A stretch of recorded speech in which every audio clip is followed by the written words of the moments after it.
है जिसका तोड़ एक ऐसे आइलैंड पर है जहां पर जीवन देने वाला पानी है, मगर उस पानी की रक्षा एक खतरनाक राक्षस करता है। आज हम इसी धमाकेदार फैंटेसी मूवी को एक्सप्लेन करेंगे। तो मूवी की शुरुआत में हमें एक आवाज सुनाई देती है जो हमें बताती है कि इस धरती के आखिरी छोर पर एक पैलेस है जो कि पूरा सोने का बना है, जिसका नाम पैलेस शौर्य मौर्य है। इसी पैलेस के नीचे एक मैजिकल ग्लेशियर है। ग्लेशियर की एक एक बूंद पिघलकर एक टब में इकट्ठा होती रहती है जिससे किसी भी बीमारी को ठीक किया जा सकता है, और इसी वजह से इस पानी को लोग वाटर ऑफ लाइफ के नाम से भी जानते हैं। कहा जाता है कि उस पैलेस की तलाश में कई लोग गए ताकि वो उस पानी को हासिल कर सकें, मगर आज तक वहां से कोई भी जिंदा लौटकर वापस नहीं आया है। फिर सीन शिफ्ट होता है और हम एस्पिन और उसके भाइयों को देखते हैं जो जंगल में पेड़ काटने का काम करते हैं। यहाँ आज एक छोटा बच्चा भी इनके साथ आया होता है जो गलती से पेड़ को गलत दिशा में गिरा देता है, जिसकी वजह से उनका बॉस मरते मरते बचता है। तो उनका बॉस उस बच्चे पर बहुत गुस्सा होता है और उसे नौकरी से निकाल देता है। एस्पिन और उसके भाई बॉस से कहते हैं कि इतनी छोटी सी गलती के लिए इसे नौकरी से मत निकाल सकती है। तो वो बॉस इन तीनों भाइयों को भी नौकरी से निकाल देता है। घर आने पर ये तीनों ये बात अपने पिता को बताते हैं तो इनका पिता इन्हें कहता है कि तुमने गलत किया है, तुम्हें नौकरी नहीं छोड़नी चाहिए थी। वो इस बारे में बात कर ही रहे होते हैं कि तभी वहाँ पर एक शाही सवारी आती है जिसके अंदर से एक शाही नौकर निकलता है जो इन्हें कहता है कि आज हमारी राजकुमारी का 19वां जन्मदिन है और उन्होंने आप सभी को शामिल होने का आदेश दिया है। ये सुनकर वो तीनों भाई बहुत खुश हो जाते हैं और जल्दी से तीनों भाई तैयार होकर राजकुमारी की पार्टी में पहुंच जाते हैं। यहाँ सब लोग इन तीनों भाइयों को अजीब नजरों से देख रहे होते हैं और इनकी गरीबी पर हंस रहे होते हैं। यहाँ एस्पिन अपने भाइयों को छोड़कर राजकुमारी को बर्थडे विश करने चला जाता है और उसका छोटा भाई पोल खाने की टेबल के पास आ जाता है जहाँ उसे एक लड़की मिलती है जो पोल को देखते ही पसंद कर लेती है और अपने साथ डांस करने को कहती है। पर पोल बहुत सीधा लड़का है, वो ये सुनकर वहाँ से भागकर अपने भाई के पास आ जाता है। एस्पिन के छोटे भाई के कपड़े देखकर लोग उसे वेटर समझ रहे थे और एक आदमी उसे अपना कोट पकड़ा देता है। तभी वहाँ पर दूसरा वेटर आता है जो एस्पिन के भाई को राजा और रानी को ड्रिंक सर्व करने को कहता है और एस्पिन का भाई ड्रिंक सर्व करने चला जाता है। वहीं एस्पिन राजकुमारी क्रिस्टीन को बर्थडे विश करता है और उसे एक गिफ्ट देने लगता है। तो एस्पिन देखता है कि वहाँ पर बहुत बड़े बड़े और कीमती गिफ्ट रखे हैं। ये देखकर एस्पिन शर्मिंदा हो जाता है और अपने गिफ्ट को वापस दोबारा अपनी पॉकेट में रख लेता है। तभी राजा ड्रिंक पीने के बाद अपनी स्पीच शुरू कर देता है, मगर अगले ही पर राजा और रानी बेहोश हो जाते हैं क्योंकि जो ड्रिंक एस्पिन के भाई ने उन्हें दी थी उसके अंदर जहर होता है। राज्य का मंत्री राजकुमारी को बताता है कि ये ड्रिंक आपके माता पिता को इस लड़के ने सर्व की है। ये सुनकर राजकुमारी को बहुत गुस्सा आता है और वो एस्पिन के भाइयों को कैद करवाने का हुक्म दे देती है। एस्पिन उन्हें बहुत समझाता है कि मेरे भाई बेकसूर हैं, मगर एस्पिन की बातों पर किसी को विश्वास नहीं होता। रात में शाही वैद्य राजकुमारी को बताता है कि आपके पेरेंट्स को किसी ने जहर दिया है जिसकी वजह से ये दोनों कोमा में चले गए हैं और अब ये कभी भी नहीं उठेंगे। ये सुनकर राजकुमारी क्रिस्टीन रोने लगती है। तभी वहाँ पर एस्पिन आता है और राजकुमारी से कहता है कि मेरे भाई निर्दोष हैं,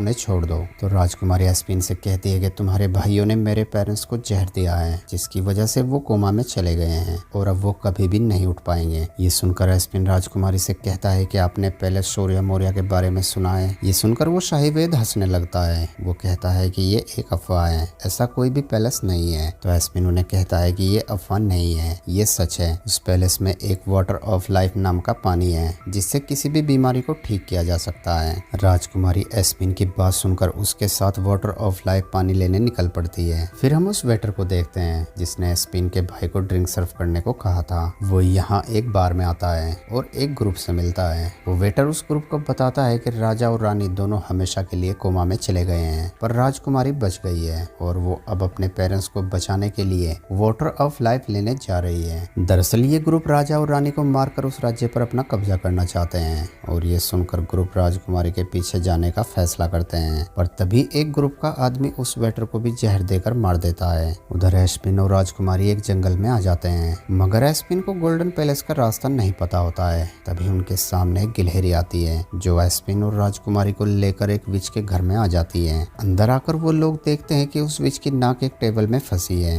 एस्पिन उस विच की नाक को उस टेबल से निकालने में उसकी मदद करता है और उससे गोल्डन पैलेस के बारे में पूछता है। तो वो विच एस्पिन को बताती है कि आज तक सिर्फ एक ही इंसान गोल्डन गोल्डन पैलेस से जिंदा लौटा है, जो दूर पहाड़ों में एक गुफा के पीछे रहता है। वही तुम्हें गोल्डन पैलेस जाने का रास्ता बता सकता है, लेकिन उस तक पहुंचना आसान नहीं है, क्योंकि उस गुफा से पहले तुम्हें एक मॉन्स्टर मिलेगा जो तुम्हें अपनी बातों में गुमराह करने की कोशिश करेगा। इसीलिए चाहे कुछ भी हो जाए, तुम्हें उसकी बातों में नहीं आना। इसके बाद विच अंदर चली जाती है और एस्पिन को अंदर से उड़ने वाले जादुई जूते ला कर देती है। एस्पिन बाहर आकर उन्हें पहन के देखने लगता है और एस्पिन ऊंची ऊंची छलांग लगाने लगता है। इसके बाद ये लोग गुफा की तरफ निकल पड़ते हैं। उधर एस्पिन के भाई पोल से वही लड़की मिलने आती है जिसने पोल को डांस के लिए कहा था, और वो पोल के लिए यहाँ एक बड़ा सा केक भी लेकर आती है। पोल का भाई उस केक को देखने लगता है तो उसे उस केक के अंदर एक कंघी और एक चम्मच मिलती है। पोल का भाई उस चम्मच को अपने पास रख लेता है। वहीं राजकुमारी और एस्पिन चलते चलते घने जंगल में आ जाते हैं। तभी उन्हें वहाँ पर एक बहुत खौफनाक आवाज सुनाई देने लगती है, जिसे सुनते ही राजकुमारी के सारे सैनिक राजकुमारी को छोड़कर वहां से भाग जाते हैं। मगर राजकुमारी क्रिस्टीन और एस्पिन आगे बढ़ने का फैसला करते हैं। कुछ दूर चलने पर ये दोनों आराम करने के लिए एक जगह पर रुक जाते हैं। यहाँ क्रिस्टीन को लेटते ही नींद आ जाती है और वो जोर जोर से खर्राटे लेने लगती है, जिसकी वजह से एस्पिन अपने कानों को घास से बंद कर लेता है। थोड़ी देर बाद वहाँ पर एक वायलिन की धुन बजने लगती है, जिसकी आवाज सुनकर क्रिस्टीन उसके पास खींची चली जाती है। ये देखकर एस्पिन की भी आंख खुल जाती है और वो भी क्रिस्टीन के पीछे पीछे चल पड़ता है। एस्पिन अपने कानों से घास निकालकर उस धुन को सुनता है और उसे समझ आ जाता है कि ये सब उस धुन की वजह से ही हो रहा है। तभी एस्पिन देखता है कि वो वायलिन एक मॉन्स्टर बजा रहा है, जिसके बाद एस्पिन क्रिस्टीन को होश में लाता है और देखता है कि ये वही गुफा है जिसके बारे में उस विच ने इन्हें बताया था।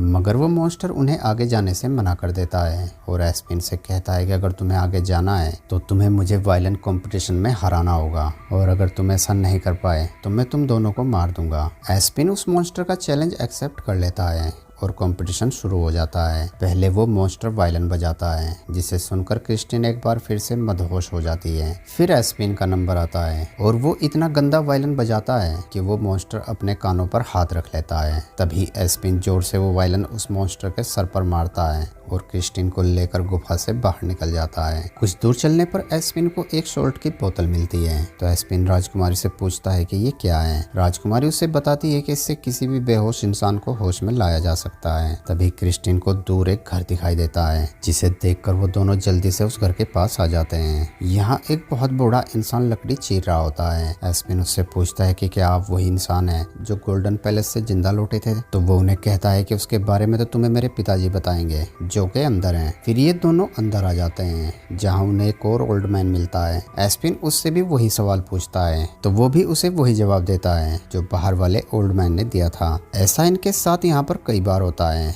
लेकिन यहाँ पर हर बार ओल्ड मैन का साइज छोटा होता चला जाता है और लास्ट में इन्हें एक बहुत छोटा और बूढ़ा आदमी मिलता है। एस्पिन उससे वही सवाल पूछता है तो वो उन्हें बताता है कि मैंने वाटर ऑफ लाइफ पिया है, मगर ज्यादा उम्र होने के कारण मैं रास्ता भूल गया हूँ, पर मैंने उसके बारे में सब कुछ अपनी डायरी में लिख रखा है। डायरी मिलने पर एस्पिन उसे पढ़ने लगता है और वो दोनों बाहर आ जाते हैं, जहाँ उनके सामने वही ग्रुप खड़ा होता है जिसने क्रिस्टीन के पेरेंट्स को जहर पिलाया था। वो ग्रुप एस्पिन और क्रिस्टीन को बंदी बनाकर अपने कैंप में ले आते हैं। यहाँ क्रिस्टीन ग्रुप की हेड से पूछती है कि आप लोग कौन हो और हमें यहाँ क्यों पकड़ के लाए हो। ये सुनकर वो सब लोग हंसने लगते हैं। हेड क्रिस्टीन से कहती है कि मैं वही हूँ जिसने तुम्हारे पेरेंट्स को जहर पिलाया था। ये सुनकर क्रिस्टीन हैरान हो जाती है और उससे पूछती है कि किसके कहने पर तुमने ऐसा किया था। मगर हेड क्रिस्टीन को कुछ भी बताने से मना कर देती है और अपने आदमियों को उन दोनों को खत्म करने को कहती है। मगर फिर अचानक वो अपना मन बदल लेती है। वो क्रिस्टीन को बताती है कि तुम्हारे पेरेंट्स को मारने की कोशिश करने वाला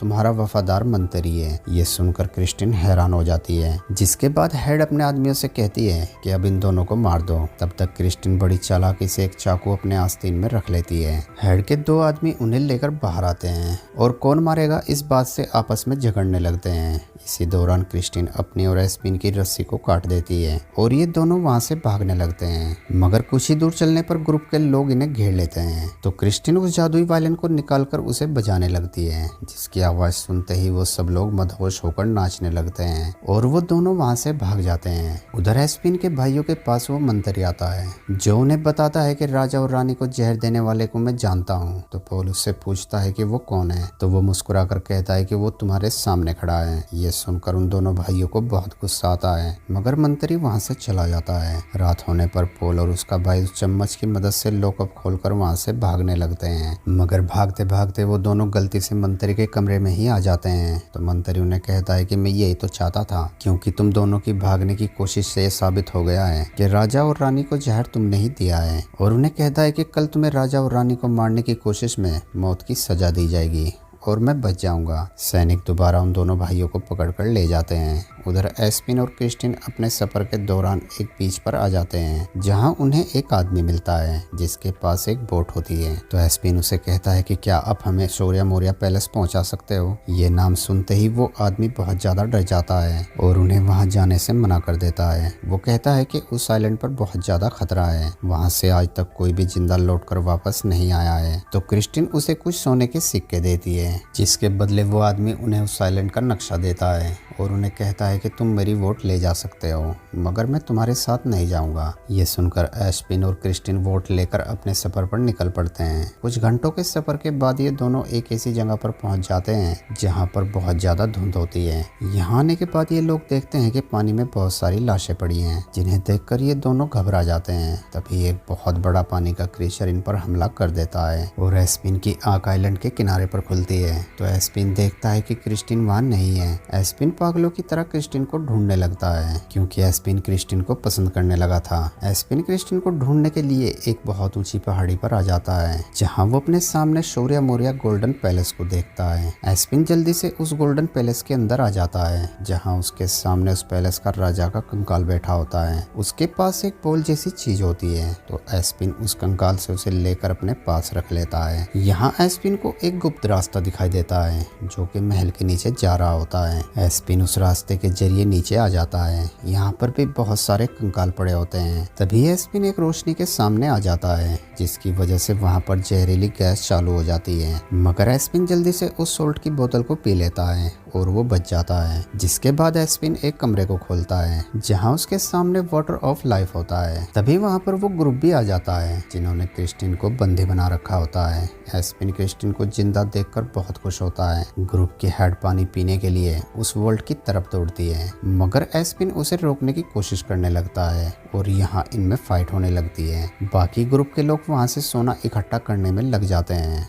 और आखिरकार ग्रुप की हेड किसी तरह वाटर ऑफ लाइफ को पी लेती है, जिसके बाद वो बहुत ज्यादा खूबसूरत हो जाती है। मगर तभी वहाँ का सोना हिलने लगता है और अगले ही पल नीचे से 3 सिर वाला राक्षस बाहर निकलता है, जिसकी आंखें नहीं होती। मगर ग्रुप की हेड उस राक्षस को देखकर खौफ ज्यादा नहीं होती, क्योंकि उसे लगता है कि अब वो बहुत ताकतवर बन चुकी है। हेड उस राक्षस को मारने की कोशिश करती है, मगर उन पर उसका कोई भी असर नहीं होता। तो वो राक्षस हेड को एक जोरदार घूसा लगाता है और वो मर जाती है। ये देखकर ग्रुप के बाकी लोग वहां से भागने लगते हैं, मगर जहरीली गैस की वजह से ग्रुप के सारे लोग बेहोश हो जाते हैं। क्रिस्टिन उस राक्षस से कहती है कि मेरे पेरेंट्स को इस पानी की जरूरत है। तो राक्षस उसे कहता है कि बदले में मुझे क्या मिलेगा। ये सुनकर एस्पिन उसे उनकी आंख देता है, जो कि उस राजा के कंकाल के पास थी। अपनी आंख मिलने पर राक्षस बहुत खुश होता है और क्रिस्टिन को वाटर ऑफ लाइफ ले जाने की इजाजत दे देता है। जिसके बाद एस्पिन और क्रिस्टिन जादुई जूतों की मदद से वहां से उड़ जाते हैं। वहीं राज्य में पोल और उसके भाई को मंत्री मौत की सजा देने वाला ही होता है, मगर तभी वहां पर एस्पिन आ जाता है